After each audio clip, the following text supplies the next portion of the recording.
Very good morning. सभी को नमस्कार।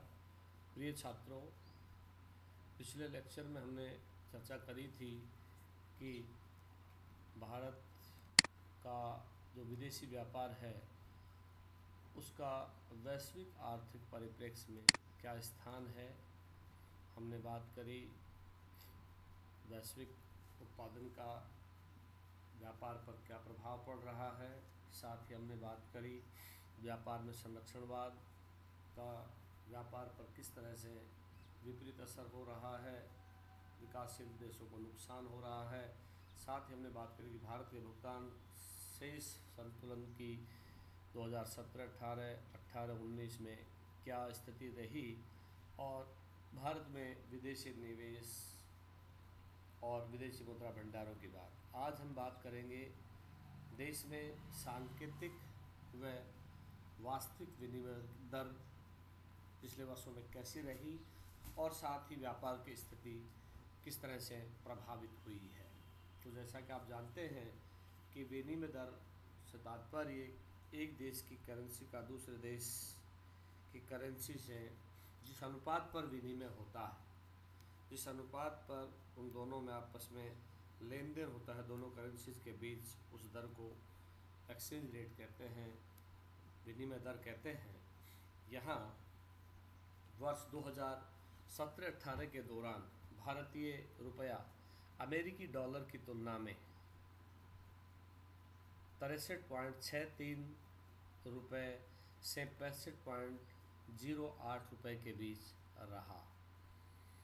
चूँकि जो भारतीय रुपया अमेरिकी डॉलर की तुलना में ऊपर नीचे होता रहता है, उसका भी एक बहुत बड़ा कारण व्यापार की स्थिति है। व्यापार जब बहुत अनुकूल होता है तो उस समय भारतीय रुपया डॉलर की तुलना में मजबूत होता है, लेकिन जब व्यापार गिरता है, निर्यात कम होते हैं, प्रतिकूल भुगतान संतुलन होता है, तो उस स्थिति में रुपया अमेरिकी डॉलर की तुलना में गिरता है, उसकी कीमत कम होती है और उसका प्रभाव व्यापक रूप से देश की अर्थव्यवस्था पर पड़ता है। वर्ष 2018-19 के दौरान अमेरिकी डॉलर के सापेक्ष भारतीय रुपये की जो मूल्यह्रास की प्रवृत्ति देखी गई वह बहुत उल्लेखनीय है, क्योंकि इन्हीं पिछले 3-4 वर्षों के दौरान भारतीय रुपया डॉलर की तुलना में गिरा है और उसकी बहुत मोटी वजह कहीं न कहीं भारत के विदेशी व्यापार का प्रतिकूल होना है, निर्यातों का नहीं बढ़ना रहा है, आयातों में ज़्यादा बढ़ोतरी हुई है और इसी का ये उदाहरण है कि 18-19 के दौरान अमेरिकी डॉलर भारतीय रुपये से मजबूत रहा। मार्च 2019 को 4.1% से गिरकर 69.2 प्रति अमेरिकी डॉलर हो गया। यानी कहाँ 2017-18 में 63 और 64 रुपये के आसपास प्रति डॉलर की कीमत थी, वही 2019 मार्च में यह $70 के आसपास पहुंच गया और आज 2021 में ये लगभग 73 रुपये प्रति $1 के आसपास है। इसका मतलब कि भारत का रुपया है निरंतर डॉलर की तुलना में गिर रहा है और इस तरह से एक फिगर भी यहाँ देना महत्वपूर्ण रहेगा कि 11 अक्टूबर 2018 को भारतीय रुपया $1 की तुलना में 74 रुपये 40 पैसे तक पहुँच गया था, जो कि अपना आप में एक रिकॉर्ड है और ये प्रदर्शित करता है कि भारत में कहीं न कहीं व्यापार प्रतिकूल है, निर्यात अधिक हो रहे हैं, आयात अधिक हो रहे हैं, निर्यात घट रहे हैं। 2017-18 की तुलना में रुपया अन्य प्रमुख मुद्राओं जैसे अर्जेंटीना की पीसो या तुर्की की लीरा और ब्राज़ील की रियाल और रूस की रूबल से बेहतर निष्पादन किया, यानी भारतीय रुपया मजबूत हुआ। यह अमेरिकी डॉलर के सामने 10% से भी अधिक मूल्य से गिरा, यानी भारतीय रुपया अमेरिकी डॉलर की तुलना में कमज़ोर रहा और उसका असर अर्थव्यवस्था पर व्यापक रूप से पड़ा है। कहीं कहीं व्यापार भी प्रभावित हुआ है और इस तरह से जो भारतीय रुपये का अवमूल्यन है वो अवमूल्यन किसी भी दृष्टि से अर्थव्यवस्था के लिए उचित नहीं कहा जा सकता। इसमें और भी फिगर्स दिए हुए हैं। चूँकि मैं साथ साथ में पीडीएफ भी तैयार करता हूँ तो आप चाहें तो पीडीएफ को भी रेफ़र कर सकते हैं। जहाँ तक बात आती है NEER, nominal effective exchange rate, और दूसरा है REER, real effective exchange rate, यानी एक तरह से एक सांकेतिक है, एक वास्तविक है, जो विनिमय दरें हैं। तो वर्ष 2018-19 और 2017-18 में रुपए में क्रमशः 7.1% और 5.6% का मूल्य ह्रास हुआ। जैसा मैंने ऊपर बताया कि इसका व्यापक रूप से अर्थव्यवस्था पर प्रभाव पड़ता है और रुपए के मूल्य के गिरने से न केवल उत्पादन एवं रोजगार पर असर पड़ता है बल्कि अंतर्राष्ट्रीय व्यापारिक या अंतर्राष्ट्रीय व्यापार की जो भारत की छवि है उसको भी कहीं कहीं नुकसान होता है।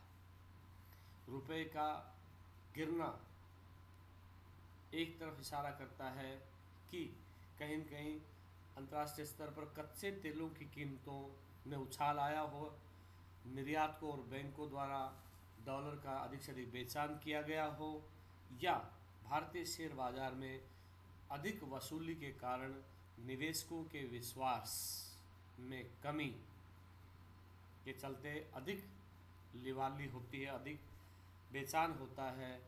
इस तरह से यह भारतीय रुपया अंतर्राष्ट्रीय स्तर पर डॉलर की तुलना में तेज़ी से गिरा है। इसके ये 3-4 कारण दिए गए हैं। अब हम बात करते हैं कि विनिमय दर की परिवर्तनशीलता क्या होती है। हाल ही के वर्षों में कच्चे तेल की कीमतें और निबल पोर्टफोलियो प्रवाह विनिमय दर संचालन के मुख्य संचालक रहे हैं। इस परिवर्तनशील दर से देशों के बीच व्यापार में कहीं न कहीं अवरोध खड़े होते हैं, जैसे कि विनिमय दरों में विभिन्नता, जिससे परिवर्तनशीलता का बचाव और कुछ सीमा तक व्यापार पर भी प्रभाव पड़ता है। क्योंकि विनिमय दर व्यापार के कारण प्रभावित होती है और उस व्यापार के कारण विनिमय दरों में लोचशीलता होती है, जिसका कहीं न कहीं अंतर्राष्ट्रीय बिरादरी, अंतर्राष्ट्रीय व्यापार को नुकसान भी पहुंचता है। और इस तरह से ये देखा जाए कि वर्ष 2018 में रुपया अन्य देशों की मुद्राओं की तुलना में, चाहे वैश्विक स्तर पे हो चाहे घरेलू, दोनों स्तरों पर अस्थिर रहा। रुपए की कीमतों में उतार चढ़ाव बहुत आया। जैसा मैंने कहा कि वर्ष 2017-18 से 2020-21 तक लगभग भारतीय रुपए में 8 से 10 रुपए की गिरावट आई है। और इसका कारण सीधा सा है कि एक तरफ कच्चे तेल के मूल्यों में वृद्धि होना, अनियमित व्यापार संतुलन रहना, डॉलर का मजबूत होना, अमेरिकी व्यापार का और अधिक मजबूत होना, उनके निर्यातों में सुधार होना, और इस तरह से भारत के शेयर बाजारों से अधिक डॉलर की निकासी और अंतर्राष्ट्रीय निवेशकों द्वारा डॉलर की खरीदारी करना इसमें मुख्य रूप से शामिल रहा है। तो इस तरह से विनिमय दर से भी विदेशी व्यापार प्रभावित होता है। अब हम बात करते हैं भारत की व्यापार की संरचना, यानी व्यापार का कॉम्पोजिशन क्या है, कौन कौन से आइटम हैं जिनका व्यापार में अधिक हिस्सेदारी होती है। वर्ष 2018 में विनिर्मित मुख्य उत्पादों में देखा जाए तो मूल्य के हिसाब से निर्यातों में सबसे बड़ी जो वस्तु रही है वो पेट्रोलियम उत्पाद रहे। उसके अलावा अन्य निर्यातों में मोती हैं, मूल्यवान एवं अर्ध मूल्यवान पत्थर हैं, स्वर्ण हैं, औषधि से तैयार वस्तुएं हैं, जैविक वस्तुओं के अलावा अन्य मूल्यवान धातु और आभूषण इसमें शामिल हैं। यानी 2018-19 में इन जो आइटम्स या इन मदों का एक बहुत बड़ा योगदान रहा है निर्यातों में, और वो लगभग 30.6% के आसपास, जिसमें ये सब चाहे वो मूल्यवान पत्थर हो, अर्ध मूल्यवान पत्थर हो, स्वर्ण हो, औषधि से तैयार वस्तुएं हो, जैविक वस्तुओं के साथ साथ आभूषण हो, इन सब का निर्यात बहुत हुआ है। लेकिन जो अकेला कोई बड़ा आइटम रहा 18-19 में, तो वो रहा पेट्रोलियम उत्पादों से तैयार उत्पाद। 2018-19 के आयातों में देखा जाए तो पेट्रोलियम एंड ऑयल प्रोडक्ट्स यानी कच्चा तेल और ऑयल लुब्रिकेंट्स वगैरह का जो हिस्सेदारी है वो 22.2% रही आयातों में। इसके बाद अन्य जो मदें जिनका आयातों में बड़ा स्थान रहा है वो है स्वर्ण और अर्ध मूल्यवान धातु के आभूषणों का हिस्सा, जो 6% से अधिक रहे। साथ ही अर्ध मूल्यवान और मोती जैसे जो कीमती पत्थर हैं उनका भी आयातों में योगदान 5% से अधिक रहा। इस तरह से कहने का तात्पर्य वर्ष 2018-19 में व्यापार की जो संरचना है वह आयात और निर्यात दोनों को मिला करके पिछले वर्षों की तुलना में अलग रही। 18-19 के व्यापार में जो मुख्य भागीदार देश हैं, जिन देशों का अधिक रोल है व्यापार में, यानी जिसको कहे व्यापार की दिशा, किन देशों के साथ अधिक व्यापार हुआ, इनमें संयुक्त राज्य अमेरिका भारत का निर्यात की दृष्टि से एक बड़ा साझेदार देश बना हुआ है।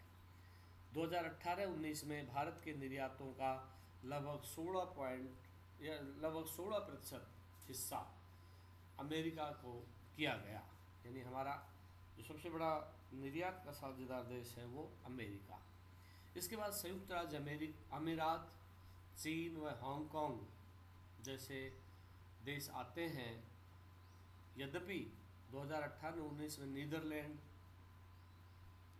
को भारतीय जो निर्यात किए गए वो थे 40.7%। इसके बाद चीन को 25.6% और नेपाल को 17.4%। यानी इस तरह से अलग अलग देशों को अलग अलग रूप से निर्यात किए गए। वहीं आयातों की जहाँ तक बात है, आज भी हम चाइना को आयातों के मामले में सबसे बड़ा साझेदार देश मानते हैं। 2018-19 में कुल आयातों का 13.7% लगभग चीन से किया गया। इसके बाद चाहे वो अमेरिका की बात करें, संयुक्त अरब अमीरात की बात करें या सऊदी अरब की बात करें, ये उसके बाद चाइना के बाद भारत के बड़े साझेदार और आयात में साझेदार देश रहे हैं। 2018-19 में सिंगापुर से भी आयात बहुत हुआ, हांगकांग से भी बहुत हुआ, यूएई से भी बहुत हुआ, और इस तरह से इसमें लगातार वृद्धि होती रही है। कुल मिलाकर के व्यापार के मुख्य साझेदारों में चाइना, अमेरिका, यूएई जैसे देशों की अधिक भागीदारी दर्ज की गई है। अब हम बात करते हैं कि जो भारत की व्यापार नीति है, व्यापार नीति जिसमें आयात और निर्यात से संबंधित प्रावधान हैं, जिनके तहत आयातकों और निर्यातकों को व्यापार करने की सुविधा प्रदान की जाती है। विश्व व्यापार संगठन की स्थापना के बाद अब द्विपक्षीय व्यापार की तुलना में बहुपक्षीय व्यापार का महत्व बढ़ता जा रहा है।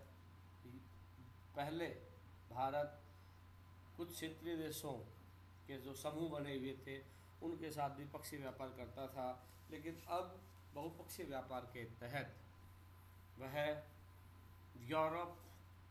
यूरोप से बाहर के दूसरे देश जिसमें स्विट्ज़रलैंड, नॉर्वे, आइसलैंड और अन्य देश शामिल हैं, वो आते हैं। ये भारत के मुख्य साझेदार देश रहे हैं। तो व्यापार नीति में जो बहुपक्षीय व्यापार का महत्वपूर्ण स्थान है। सार्क देशों की जहाँ तक बात करें तो भारत और बांग्लादेश के बीच भारत पाकिस्तान, भारत अफगानिस्तान, भारत श्रीलंका और नेपाल और बांग्लादेश जैसे देशों के साथ भी द्विपक्षीय व्यापार होता रहा है। दोनों देशों यानी सार्क में दोनों देशों के बीच द्विपक्षीय आर्थिक भागीदारी तलाशने के लिए समय समय पर इस तरह के समझौते किए गए हैं और उन समझौतों के परिणाम स्वरूप अंतर्राष्ट्रीय व्यापार को दृष्टिगत रखते हुए व्यापार किया गया है। भारत तथा आसियान के देशों के बीच भी व्यापार करार हुए हैं और उस करार के तहत चाहे वो सिंगापुर हो, चाहे थाईलैंड हो, चाहे मलेशिया हो, ये देश भारत के साथ व्यापार के बड़े साझेदार रहे हैं। 2018-19 में आसियान देशों के साथ भारत ने जो आयात और निर्यात किए गए उनकी काफ़ी बड़ी मात्रा रही है। साथ ही लैटिन अमेरिकी देशों व्यापार नीति में कहा गया कि भारत उन देशों के साथ व्यापार को अधिक तरजीह दे जो भारत के समकक्ष हैं या जो भारत की तरह विकासशील राष्ट्र हैं, जिनमें अफ्रीकी देश शामिल हैं, जिनमें लैटिन अमेरिकी देश शामिल हैं। लैटिन अमेरिकी देशों में चाहे ब्राज़ील हो, चाहे अर्जेंटीना हो, पराग्वे हो, उरुग्वे हो, इन सब के साथ व्यापार को लेकर के संधियाँ की गई और उन संधियों के मार्फत अंतर्राष्ट्रीय स्तर पर आयात और निर्यात के लिए समझौते किए गए और उन समझौतों के आधार पर अब मुक्त व्यापार करार करके इन देशों के साथ व्यापार किया जा रहा है। भारत ने लैटिन अमेरिकी देशों के साथ बड़े पैमाने पर, जिसमें ब्राज़ील और अर्जेंटीना जैसे विकासशील राष्ट्र शामिल हैं, व्यापार किया है। साथ ही भारत के व्यापार नीति में ये कहा गया कि भारत उत्तरी अमेरिकी मुक्त व्यापार करार नाफ्टा के तहत भी भारत कनाडा है, अमेरिका है, मैक्सिको है, इन देशों के साथ लगातार व्यापार को तरजीह देता रहा है। साथ ही ऑस्ट्रेलिया और न्यूजीलैंड जैसे देशों के साथ भी द्विपक्षीय आर्थिक सहयोग करके भारत अंतर्राष्ट्रीय व्यापार नीति में व्यापक सुधार करता रहा है ताकि भारत का अंतर्राष्ट्रीय व्यापार तेज़ी से बढ़े, इन देशों के साथ व्यापारिक रिश्ते बढ़ें और इस तरह से व्यापार नीति में जो आपसी व्यापार की बाधाएं थी उन व्यापार की बाधाओं को भी ख़त्म किया गया। उसमें चाहे टैरिफ बैरियर्स हों, चाहे नॉन टैरिफ बैरियर्स हों, चाहे वो ट्रेड लेबर रूल से संबंधित हों, चाहे एनवायरमेंटल प्रोटेक्शन को लेकर के कोई रूल रेगुलेशंस हों, उनको भी ख़त्म किया गया। उन तमाम बाधाओं को पार करते हुए भारत ने दुनिया के तमाम बड़े बड़े राष्ट्रों के साथ व्यापार को तरजीह दी है।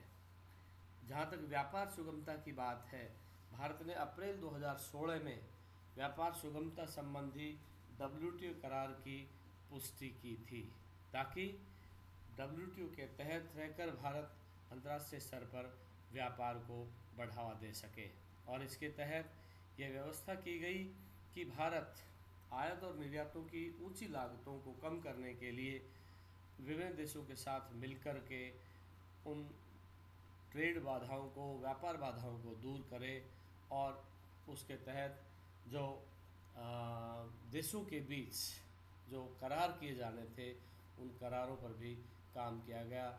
इसके तहत चाहे सीमा पर स्वीकृति संबंधी विभिन्न गतिविधियों के लिए शुल्कों और प्रभारों का सरलीकरण की बात हो, चाहे ई संचित परियोजनाओं के जरिए आयात और निर्यात दस्तावेजों को बिना कागजों के उनको दायर करने की बात हो और व्यापार पहुंच की सुगमता को बनाने के लिए आयात निर्यात की पद्धतियों आदि का ऑनलाइन प्रकाशन करके व्यापार को सुगम बनाने का काम किया गया। साथ ही डंपिंग रोधी और सुरक्षा उपायों के तहत सरकार ने प्रयास किया कि देश में माल की डंपिंग, जैसा जनरली होता है कि चाइना एक बहुत बड़ा मैन्युफैक्चरर है, बहुत बड़ा एक मैन्युफैक्चरिंग हब है, तो वहाँ से हमारे यहाँ बड़े पैमाने पर वस्तुओं की डंपिंग होती है। तो उस डंपिंग को रोकने के लिए कुछ इस तरह के उपाय किए गए ताकि भारत को एक तरह से डंपिंग का हब नहीं बनने दिया जाए। इसके लिए हमें न केवल आंतरिक स्तर पर बल्कि बाह्य स्तर पर भी प्रयास करने होंगे। साथ ही ये भी प्रयास किया गया कि भारत चाइना के अलावा Hong Kong, Korea, Germany, European union, America, Malaysia, दक्षिण अफ्रीका और थाईलैंड जैसे देशों के साथ भी एंटी डंपिंग समझौते करें और आपसी बराबर के स्तर पर व्यापार को तरजीह दे। इस तरह से भविष्य के संदर्भ में देखा जाए तो भारतीय व्यापार नीति में तमाम वो बाधाएं दूर की गई और साथ ही व्यापार में जो संरक्षणवाद को बढ़ावा देने की जो विकसित राष्ट्रों की एक चाल है, उस चाल को भी डिफेंड करने के लिए, उसको काउंटर करने के लिए सरकार ने इस तरह के प्रयास किए हैं और समय समय पर अंतर्राष्ट्रीय स्तर पर भी इस बात को उठाया गया है कि विकासशील राष्ट्रों के लिए विकसित राष्ट्र अपने बाज़ार खोलें और वो अपने यहाँ जो संरक्षणवाद की नीतियाँ हैं उनको एनकरेज ना करें, उनको डिस्करेज करें, उनको प्रोत्साहित ना करें। इस तरह से भारत सरकार को चाहिए कि वह व्यापार घाटे को संतुलित रखने के लिए सुचारू रूप से प्रयास करती रहे। कच्चे तेल के मूल्यों का दबाव भारतीय आयातों पर रहता है, इसके लिए सरकार को इसके विकल्पों की तलाश करनी चाहिए। साथ ही अंतर्राष्ट्रीय स्तर पर दूसरे देशों के साथ भी इस तरह के करार करके और उस कच्चे तेल की बढ़ती कीमतों का असर देश की अर्थव्यवस्था पर नहीं पड़ने देने के लिए तमाम प्रयास किए जाने चाहिए। इस तरह से भारत पर प्रभाव की जहाँ तक बात है तो इस तरह के प्रभाव उस स्थिति में होते हैं जब सरकार उदासीन रह करके और अंतर्राष्ट्रीय स्तर पर जो कारगर उपाय किए जाने चाहिए उन उपायों में यदि ढील देती है या थोड़ा देरी करती है तो उससे भारत के निर्यातों पर अनुकूल नहीं बल्कि प्रतिकूल असर होता है। इसलिए आवश्यक है कि व्यापार संरक्षणवाद के तहत सरकार इस बात को वैश्विक मंचों पर उठाए और साथ ही जो डंपिंग विरोधी नीति है उसको भी लागू करे। इस तरह से कहने का तात्पर्य कि भारत की जो व्यापार नीति है वो दीर्घकालिक है और साथ ही उसमें बदलते हुए आयात निर्यात परिप्रेक्ष्य या व्यापार के बदलते हुए संरचना और उसकी दशा एवं दिशा के आधार पर नीतियों में बदलाव किया जाना चाहिए। आज के लिए इतना ही। नेक्स्ट टॉपिक में हम बात करेंगे कि भारत में जो व्यापार असंतुलन होता है उसके क्या कारण रहे हैं और उसका अर्थव्यवस्था पर किस तरह से प्रभाव पड़ता है। आज के लिए इतना ही। बहुत बहुत धन्यवाद।